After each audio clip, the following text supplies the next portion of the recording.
မင်္ဂလာပါကျွန်မကတော့ Democracy Now သတင်းဌာနကသတင်းတောက်ဦးတင်စာပါအခုတင်ဆက်မှာသတင်းကတော့ဘန်ကောက်မြို့ကနာမည်ကြီးဘာတခုမှာမိလာမှုဖြစ်ပွားရာလူ28ယောက်သေဆုံးပြီးအများအပြားဒဏ်ရာရရှိတဲ့သတင်းဖြစ်ပါတယ်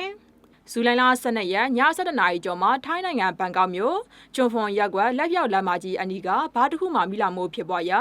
လူ28ယောက်သေဆုံးပြီးအများအပြားဒဏ်ရာရရှိခဲ့တယ်လို့ထိုင်းသတင်းဌာနတွေမှာဖော်ပြထားပါတယ်မီးစတင်လောင်ကျွမ်းတဲ့အကြောင်းရင်းကတော့ရောင်ဘီယာနယ်လက်ပူတောင်းဆိုင်အတွင်းကဂီတဖျက်ပေးတဲ့စင်မြေအနီးက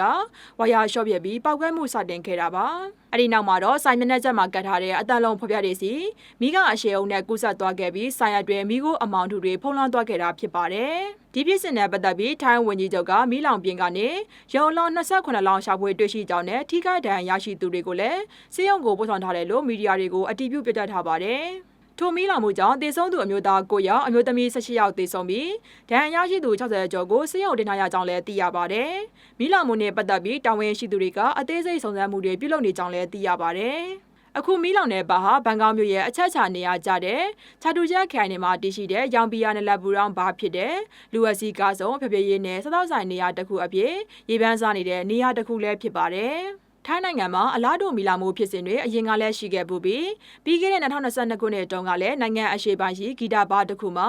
မီလာမှုကြောင့်လူ14ယောက်သေဆုံးခဲ့ပါတယ်။လွန်ခဲ့တဲ့2009ခုနှစ်တုန်းကနှစ်သက်ကူညကလည်းဘန်ကောက်မြို့ရှိညကလပ်မှာအိမ်တွင်းမီးရှူမီးပန်းပစ်ဖောက်မှုကနေမီလာမှုဖြစ်ပွားရာလူ66ယောက်သေဆုံးပြီး200ကျော်ဒဏ်ရာရရှိခဲ့ပါတယ်။ကျွန်တော်တို့ Democracy Now သတင်းဌာနအနေနဲ့နောက်ဆုံးရသတင်းတွေကိုအချိန်နဲ့တပြေးညီတင်ဆက်ပေးသွားမှာပါ။ Democracy Now သတင်းဌာနရဲ့သတင်းတွေကိုတော် Telegram YouTube နဲ့ Facebook တို့မှာကြည့်ရှုအပ်ပေးနိုင်ပါတယ်။အားလုံးပဲဆေးချင်တာချင်းကိုကြီးကြမှာချင်းနဲ့ပြည့်စုံကြပါစေရှင်။